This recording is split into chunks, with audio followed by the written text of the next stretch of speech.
Hey y'all, and welcome to Politabrawl. My name is Brian, and what we just saw in the last major Trump rally has actually happened before. There's a man that lunged towards him a few years ago when he was hosting another event.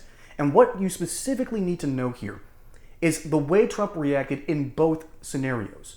We now have the famous, this truly iconic moment of him raising his fist in his bloody ear. This one doesn't have the same iconography, but it shows the way his character is on stage, and he shows that he hasn't lost a step at all. And before we jump in, we are sponsored by Colonial Metals Group. If you want to protect your wealth against Bidenomics and his inflation, you need to invest with my buddies who understand how to invest in gold, silver, and other precious metals, and protect your hard-earned dollars. Now, let's go. So folks, here's what happens. I will call up Carrier, the president, because I have to do it myself. I know it's not.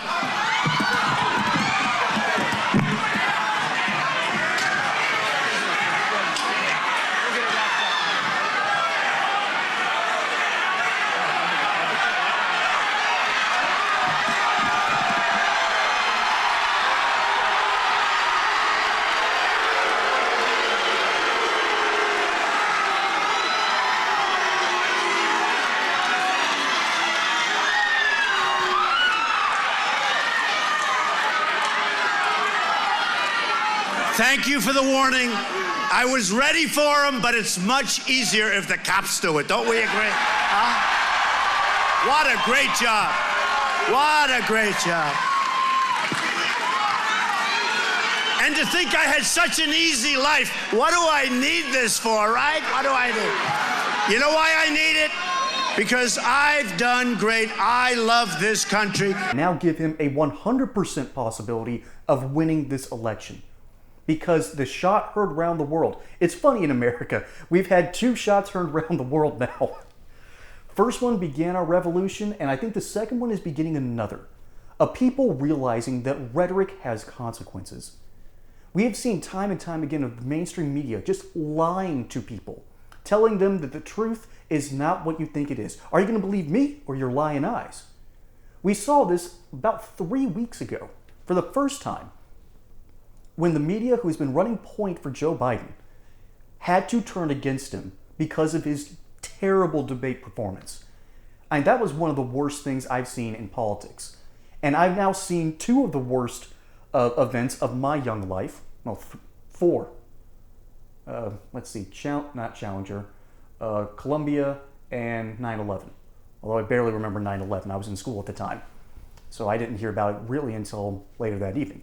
Regardless, we have now seen Joe Biden just completely lie down and just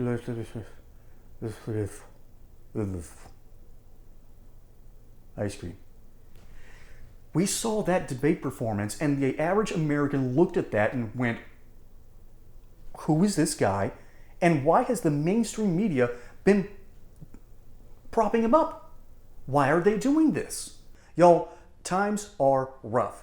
Record inflation is still not under control. We have a president who doesn't know what planet he's on, and the Federal Reserve continues to make dumb decision after dumb decision after dumb decision.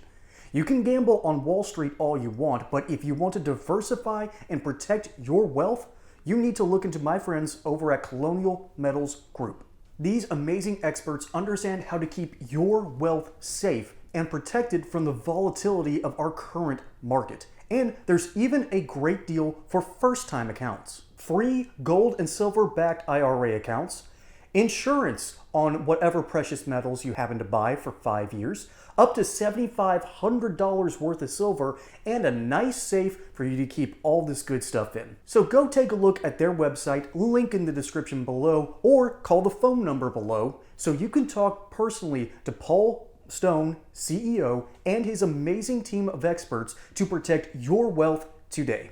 Well, it's rather simple. They need to lie to you. They have to lie to you in order to get you to go along with their insipid nonsense. They have to lie to you. And the reason that they do that is even deeper. Their audience, for the most part, is rich white liberals. The Fox News audience is older white liberals, usually white Anglo-Saxon Protestants, who used to be the ruling power. They're out of power now, so rich white liberals who are in power right now. But we're seeing that potentially go away, hopefully by the end of this year, because the mainstream media can't run point for Biden anymore.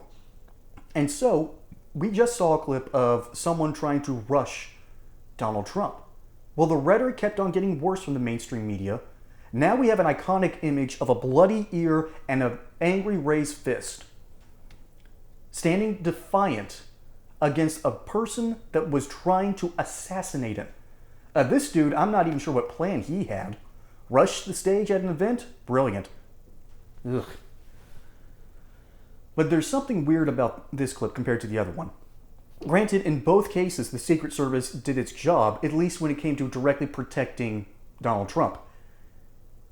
In the recent event, we had a sniper team that either had poor communication or simply put, the boots on the ground did not do their job, which is pretty fishy enough. Granted, I know this isn't a combat situation where the orders are simple. You've got the green light. You don't need to wait on confirmation. In this case, you did need to wait. You don't want to Derek Chauvin yourself. You don't need another George Floyd on your hands when it turns out this kid just wanted to get up on the rooftop to get a better view. But in this case, what you saw right here outlines Trump's defiance. Granted, it also outlines his lack of skills as an orator, but again, he knows how to weaponize rhetoric. He says that there's going to be payback, and there never was payback.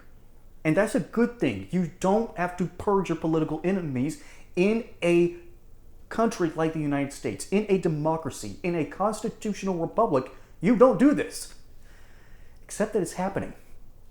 Democrats, particularly district attorneys, have been trying to get Trump for years. And the best they could do was a Soros-backed Alvin Bragg in New York City. And Fani Willis. No, I will never pronounce her name correctly. It is far too funny because Democrats in Fulton County simply don't know how to vote properly. All right, they keep on voting for these terrible people time and time again. Ultimately, you get the government you deserve. And that's a sad, harsh truth for anyone who believes in democratic ideals. We are currently watching people wake up to the notion that this country isn't exactly theirs anymore. It doesn't belong to the people. It belongs to special interests. It belongs to the deep state. I hate using that term, but it exists. It belongs to major corporations. It belongs to Wall Street. Granted, all these functions do end up serving the people. But we're watching our money just evaporate. We're watching our wealth go up in flames. We're watching our rent increase. We're watching prices for everything getting worse. There's a change coming. I can just feel it. It's going to be very interesting to see what happens after this election. Fortunately, though, there won't be much payback. All right? Because the American people don't like payback. We're not a vengeful people. And for the most part, Americans are still forgiving people. But we're not as forgetful as we once were. We used to have... We were quick to forgive Bill Clinton. And if you looked up the stuff that he's done, even in the White House, just ask Monica Lewinsky, we forgave Bill Clinton. A lot of people have forgiven Trump for his impropriety. They might not forgive the media for lying to them for so long about something that was in their interest. They needed to know that Joe Biden is senile. That information was kept from them.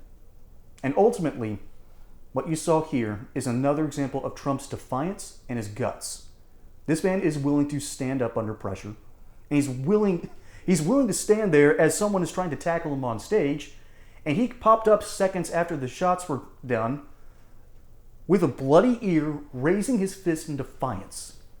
I think that's the one word that describes him now. And y'all, I'm glad that we get to see it. Folks, my name is Brian. Hope you enjoyed this segment here on Politibrawl. Don't forget to like and subscribe. Catch you on the next one, and until then, y'all have a good one.